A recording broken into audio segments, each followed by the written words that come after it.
Bem-vindos ao Historizando! O nosso assunto de hoje é a questão da semana.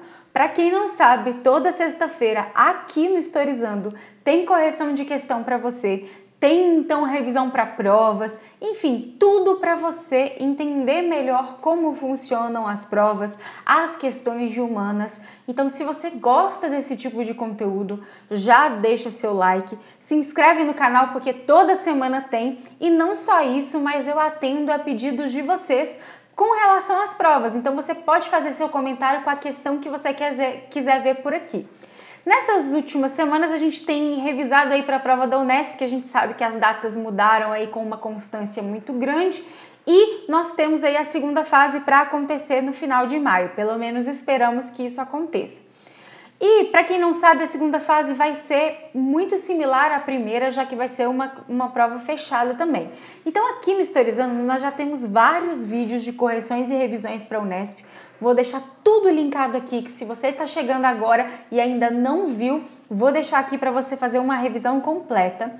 Para quem não sabe, o canal Historizando e esse vídeo tem apoio da Passei Direto, que é um lugar completo e repleto de conteúdos para os seus estudos, e o Historizando tá por lá também com vários materiais exclusivos. Também vou deixar aqui para vocês aqui embaixo o link. Então hoje eu resolvi colocar algumas questões de história do Brasil. Na última semana a gente viu algumas questões de história geral e eu resolvi pegar questões de história do Brasil para a gente ver como é que funciona na Unesp. E é o seguinte, o que eu fiz? Eu peguei uma questão de colônia, uma questão de império e uma questão de república, para a gente conseguir aí pegar essas três etapas da história do Brasil e conseguir resolver algumas questões. Combinado? Lembrando que se tiver dúvida, deixe seu comentário e lá no Instagram, @historizandotati, também tem mais conteúdo, tá? Se eu fosse você, me seguia por lá também, vai ser muito legal te ter por lá. Bom, então vamos aqui a essa questão da Unesp. Em meados do século, o negócio dos metais não ocuparia senão o terço ou bem menos da população. O grosso dessa gente compõe-se de mercadores da tenda aberta, oficiais dos mais variados ofícios, boticários, prestamistas, estalageiros, taberneiros, advogados, médicos, cirurgiões barbeiros, burocratas, clérigos, mestres escolas, tropeiros, soldados da milícia paga. Olha a diversidade aí de funções. Sem falar nos escravos, cujo total, segundo os documentos da época, ascendia a mais de 100 mil. A necessidade de abastecer-se, toda essa gente provocava a formação de grandes currais. A própria lavoura ganhava alento novo. Então isso aqui é um texto do Sérgio Buarque de Holanda, chamado Metais e Pedras Preciosos. Beleza. Aqui nós temos a questão. De acordo com o excerto, é correto concluir que a extração de metais preciosos em Minas no século XVIII o quê? De acordo com o texto, de acordo com o que a gente viu. O que a gente viu? Qual que é a função, qual que é a informação básica que a gente viu? As diversas funções, concorda comigo? Você tem aí dentro dessa concepção mineratória inúmeras funções. A gente só pensa aí na galera que vai extrair o ouro, nos escravizados, e é isso, mas não, tem diversas funções. Então, vamos lá, de acordo com isso, impediu o domínio do governo metropolitano nas áreas de extração e favoreceu a independência colonial. Vamos lá, são alguns dos problemas que eu posso encaixar aqui, vou pegar outra cor. Primeiro, qual que é o maior problema? Impedir. Quando você fala em impedir, você está falando o seguinte, de jeito nenhum, impossível, né? De acordo com isso. E isso acontece? Não, a gente tem a cobrança de impostos, a gente tem inclusive a coroa portuguesa bem em cima dessa galera da mineração, né? Por isso nós temos mais de uma revolta nessa região mineratória, mas inclusive nós também não temos a independência. Claro que essas revoltas podem contribuir para o processo de independência, sim, mas da forma como está escrito aqui, principalmente em falar que impediu, não, tá? Letra B. bloqueou, olha como é importante a gente ficar atento às palavras, bloqueou a possibilidade de ascensão social na colônia e forçou a alta dos preços dos instrumentos de mineração. Primeiro, quando você mostra diversas funções, as diversas possibilidades de emprego, né, as diversas possibilidades que a pessoa tem de fazer alguma coisa para sobreviver, eu bloqueio a possibilidade ou eu permito a possibilidade? Eu não bloqueio ela. Claro que quer dizer que vai ser uma coisa extremamente fácil? Não, toma cuidado com isso. Mas quanto mais variedades de funções, quanto mais variedades de questões que podem ter essa empregabilidade, maior a chance de você ter ascensão. Quer dizer que você vai ter? Não, toma cuidado com isso. Que as pessoas acham o seguinte, tem muitos lugares que falam, porque lá no engenho de açúcar não tem mobilidade. E aí na mineração tem mobilidade. Aí as pessoas pensam que é muito fácil se tornar uma pessoa rica. Não é não, tá? Gente, hoje em dia, existe mobilidade social? Existe. É fácil ficar rico? Não sei pra você, mas pra mim não é fácil. Então, dessa mesma forma, não quer dizer que exista a possibilidade que vai ser algo fácil, que vai ser algo corriqueiro, vai ser normal, tá? Então, isso aqui também não vai ser, tá? E, além do mais, não vai forçar a alta dos preços dos instrumentos de mineração. Tá sendo bem específico aqui, não é o dos casos que a gente está retratando, nem no texto, nem nesse momento. Letra C. Provocou, essa palavra, observa como ela é mais de boa. Impediu, bloqueou, provocou, provocar algo. Beleza, né? Pode provocar. Provocou um processo de urbanização perfeito e articulou a economia colonial em torno da mineração. Articulou a economia em torno. Ótimo. Quer dizer que é só a mineração? Não, mas a partir da mineração, em torno dela, você tem outras diversas funções sendo desenvolvidas. E é isso que acontece. E é claro, vai ter um processo de urbanização. Se a gente tem esses inúmeros serviços, inúmeros cargos, é porque a gente está mais concentrado no campo ou na cidade? Na cidade, né? Então nós temos esses diversos serviços nos provocando aí essa urbanização, tá? Vamos ver as outras. Então, aqui ó, letra C. Extinguiu, de novo, olha isso, gente. Observem as palavras, o quanto é importantíssimo o vocabulário aqui. Olha a letra A, impediu. Letra B, bloqueou. Letra D, extinguiu. Letra E, restringiu. Tá vendo que é tudo, né, mais drástico aí e no sentido negativo, né? Olha que interessante. E a resposta tá indo do lado oposto. Quer dizer que isso sempre vai acontecer? Não, mas quer dizer que se você tiver um bom olhar com relação às questões, você pode perceber isso, tá? Principalmente quando você tá em dúvida, né, em uma alternativa e outra. Letra D. Extinguiu a economia colonial agroexportadora. Então, o processo de mineração faz com que nenhum lugar da colônia tenha uma economia agroexportadora. Gente, o açúcar deixa de existir? Não. A pecuária deixa de existir? Não. As drogas do sertão deixam de existir? Não. Nenhuma economia durante o período colonial deixa de existir por causa de outra, né? Gente, observe o tamanho do nosso país. Mesmo que fosse lá no processo colonial com o Tratado de Tordesilhas, ainda é muito lugar, muito espaço para você ter uma atividade e acabou o resto, tá? Toma cuidado com isso. É engraçado que quando a gente vai estudar, a gente estuda pelos capítulos, né? Estuda a economia açucareira, a mineração. Então a gente tem essa lógica na nossa cabeça de acabou um capítulo, começou o outro, quer dizer que acabou uma coisa e começou a outra na história. Não. A mesma coisa quando vocês estudam a antiguidade. Vocês adoram isso na antiguidade. Vocês estudam Grécia e Roma, né? Grécia primeiro, Roma depois. Como Roma vem depois, então Roma só se forma depois do fim da Grécia.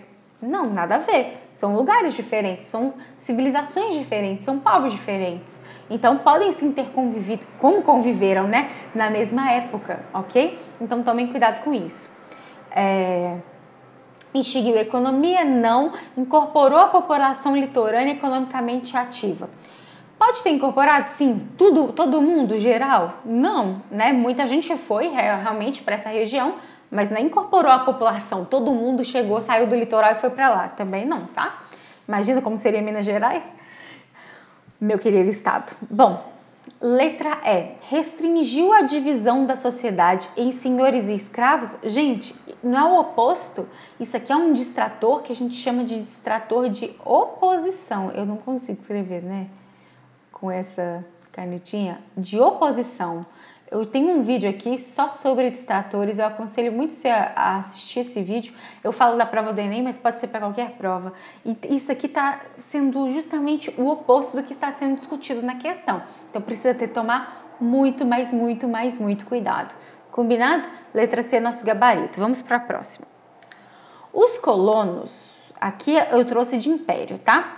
Os colonos que emigraram recebendo dinheiro adiantado tornaram-se, pois, desde o começo, uma simples propriedade de vergueiro e companhia. E em virtude do espírito de ganância, para não dizer mais, que anima numerosos senhores de escravos e também da ausência de direitos em que costumavam viver esses colonos na província de São Paulo, só lhes resta conformarem-se com a ideia de que são tratados como simples mercadorias ou como escravos. Então, Memórias de um Colônio no Brasil, 1850, isso aqui é segundo reinado, tá, gente? Aí, a questão já te pede já te fala sobre o que eles estão falando. Se você não entendeu muito bem o texto, a questão te fala. O texto aponta problemas enfrentados por imigrantes europeus que vieram para o Brasil para quê? Então aqui você tem alguns problemas enfrentados por esses imigrantes. Eu preciso achar o quê? O objetivo. Por que eles vieram para cá, tá? Vieram para, letra A, trabalhar nas primeiras fábricas implantadas na região sudeste do país para reduzir a dependência brasileira de manufaturados ingleses. Seguinte, as primeiras fábricas, né? A gente tem, claro, o período, né, chamado de período Mauá, que é um surto industrial, mas o objetivo é por esse surto industrial desse empresário, um monte de gente vem para cá? Não é o objetivo, não é para isso. Como consequência, eles podem trabalhar nisso? Podem, né? Mas, principalmente essa questão de imigrante na indústria é mais no século XX, tá? Que a gente vai discutir mais sobre. Quer dizer que eu tô anulando? Não. Mas a discussão maior dessa questão industrial é no início do século XX, no início da República, tá bom? Letra B. Substituir a mão de obra escrava, interessante, nas lavouras de café e cana-de-açúcar, após a decretação do fim da escravidão. Qual que é o problema? Essa aqui é a que eu chamo de me engana que eu gosto. Por quê? Ela começa muito bem.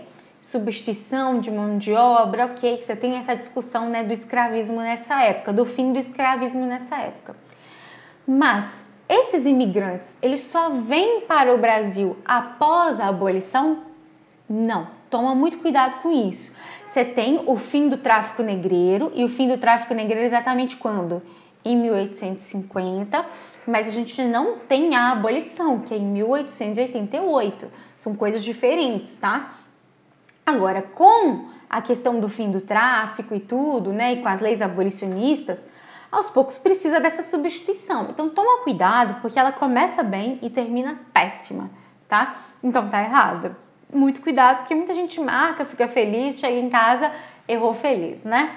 Letra C. Trabalhar no sistema de parceria, interessante. Estando submetidos ao poder político e econômico de fazendeiros habituados à exploração da mão de obra escrava?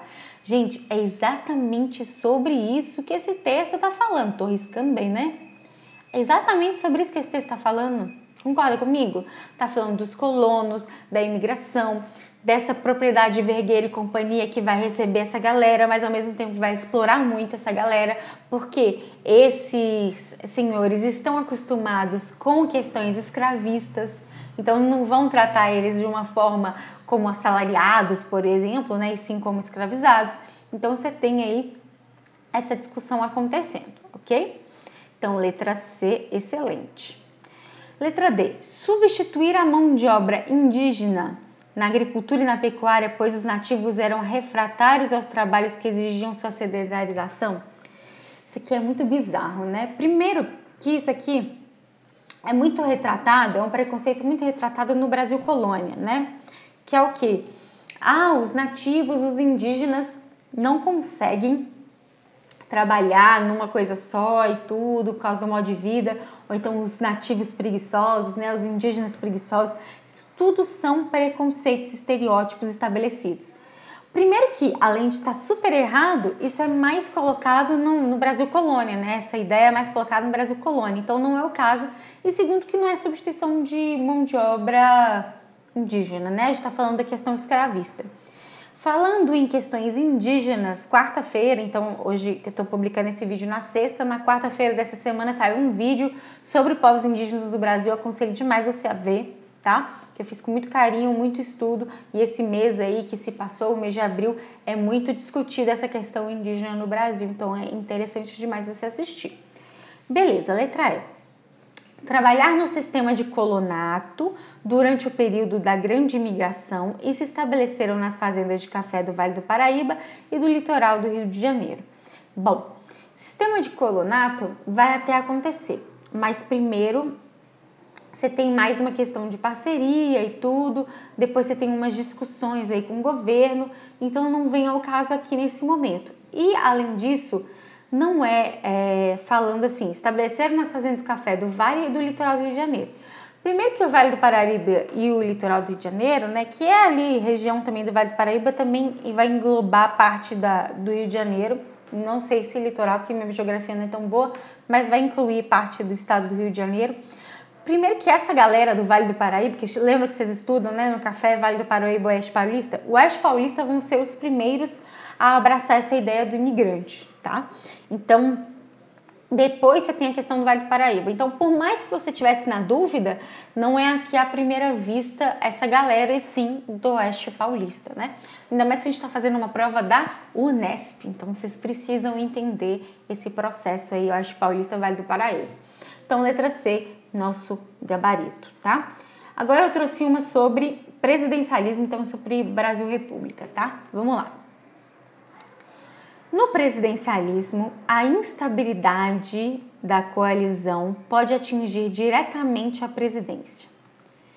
É menor o grau de liberdade de recomposição de forças através da reforma do gabinete, sem que se ameacem as bases de sustentação da coalizão governante. No Congresso, a polarização tende a transformar coalizões secundárias e facções partidárias em coalizões de veto, elevando perigosamente a probabilidade de paralisia decisória e consequente ruptura da ordem política. Parece difícil, mas eu vou explicar para vocês com mais calma, tá? Então, Sérgio Henrique, presidencialismo de coalizão, o dilema institucional brasileiro. Beleza, vamos ver a pergunta. Os impasses do chamado presidencialismo de coalizão podem ser identificados em pelo menos 2 momentos da história brasileira. Beleza, mas Tati, o que é isso? O que ele está falando? Instabilidade de coalizão. No sistema presidencialista brasileiro, né? Eu vou falar do brasileiro, claro que isso acontece em outros lugares do mundo, mas é melhor para a gente entender no nosso país. Você hoje ser presidente única e simplesmente não adianta, né? Porque nós temos um governo presidencialista que conta com 3 poderes: o executivo, o legislativo e o judiciário, ok? Se você é presidente e não tem apoio do legislativo e do judiciário, dificilmente você consegue realizar tudo o que você gostaria. Então, é muito importante, é de extrema relevância para o governo que ele tenha alianças dentro do Congresso, né? Por isso que você votar apenas num presidente e não pensar nos seus votos no legislativo não te garantem o que o presidente vai ou não fazer, tá? Sobre as promessas dele. Claro, existem coisas que ele consegue fazer sem o Congresso? Existem, né? Infelizmente, na nossa atualidade, a gente está vivendo um processo até mesmo bastante complicado. Mas é muito importante essa aliança. Se você não tem essa aliança, inclusive você corre perigos até mesmo de perder esse poder e essa presidência. A gente já viu isso mais de uma vez na nossa história. Porque os processos que aconteceram de impeachment no nosso país, eles não aconteceram única e exclusivamente pelo que o presidente ou a presidenta, no caso, fizeram, mas aconteceram também pela falta de coalizão, pela falta de alianças.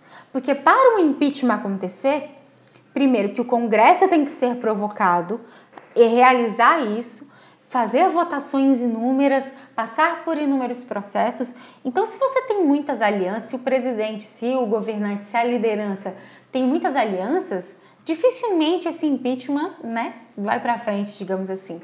Não só no Brasil, tá, gente? O Trump, por exemplo, foi assim nos Estados Unidos. Ele teve inúmeros motivos para sofrer impeachment, ele não sofreu.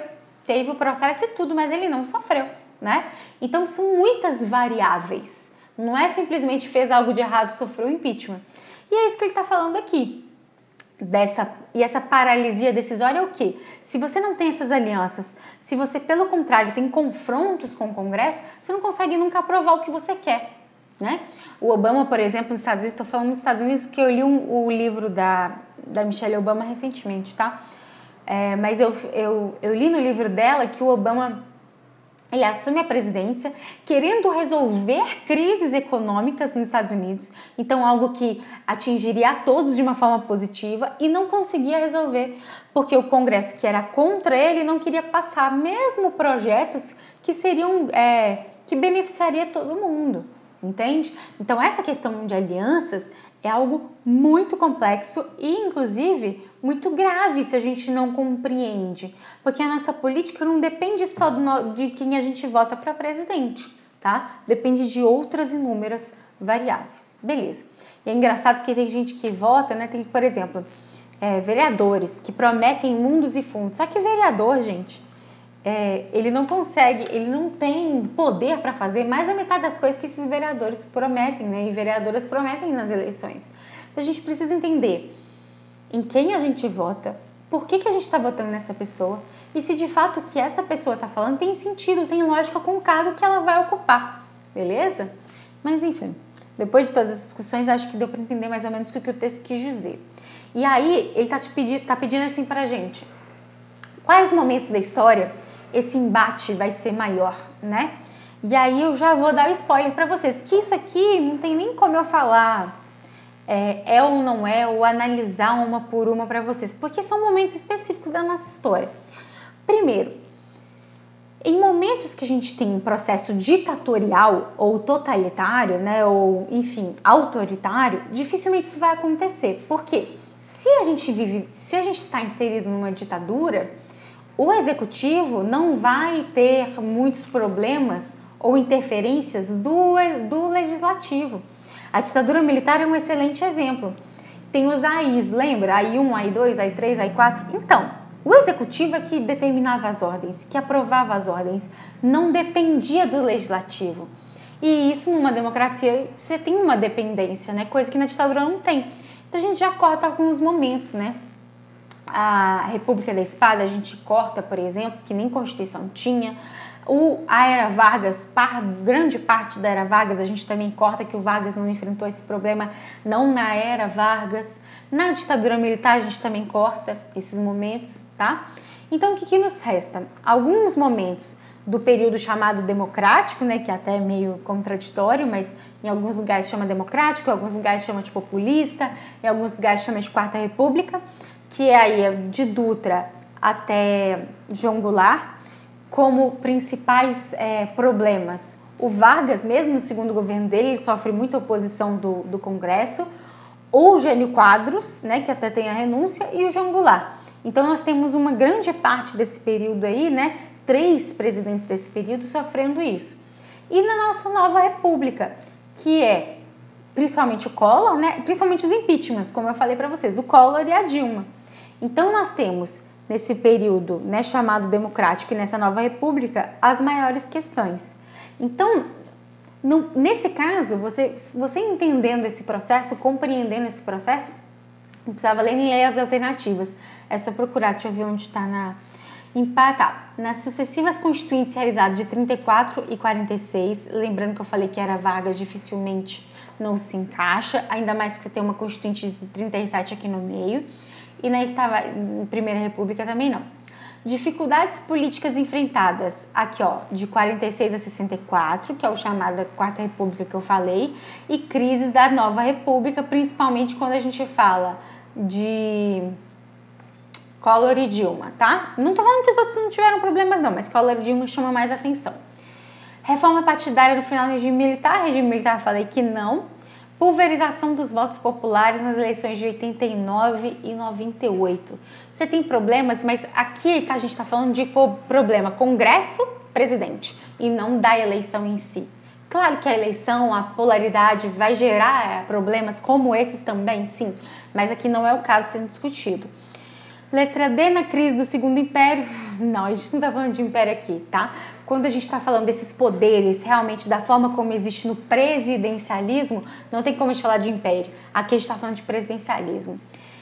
Estado Novo também não, como eu disse, né? Questões ditatoriais. Críticas à política dos governadores, também não. E no golpe militar, também não, né? Então, letra B é o nosso gabarito. Minha gente, eu espero do fundo do coração que esse vídeo tenha te ajudado. Eu tô vendo aqui que a nossa gravação já está bastante grandinha, né? Então, se você chegou até o final desse vídeo, por favor, deixe um comentário que você chegou até o final. É muito importante, porque eu estou aqui falando quase meia hora com vocês e eu tenho muito receio de, detalhando demais, eu possa estar perdendo também vocês nessas aulas e tudo, e vocês desistindo de mim. Então, por favor, não desistam de mim. Comentem se chegaram até o final. Comentem se esses vídeos estão te ajudando para fazer a prova da Unesp. Compartilhe, por favor, esses vídeos, todos esses vídeos da Unesp com os seus colegas que vão fazer a prova também. Ajude Historizando Crescer, assim como eu estou te ajudando, espero que sim, a fazer uma boa prova. Se inscreve no canal e ajude Historizando a Crescer. Curte esse vídeo, minhas redes sociais todas, né? Fora do YouTube é @historizandotati, te espero por lá também. Tem grupo no Telegram com material gratuito e exclusivo. Eu agradeço demais a sua atenção e se você quiser mais e mais revisão, comenta aí, porque a prova ainda não chegou, né? Um beijo e até a próxima.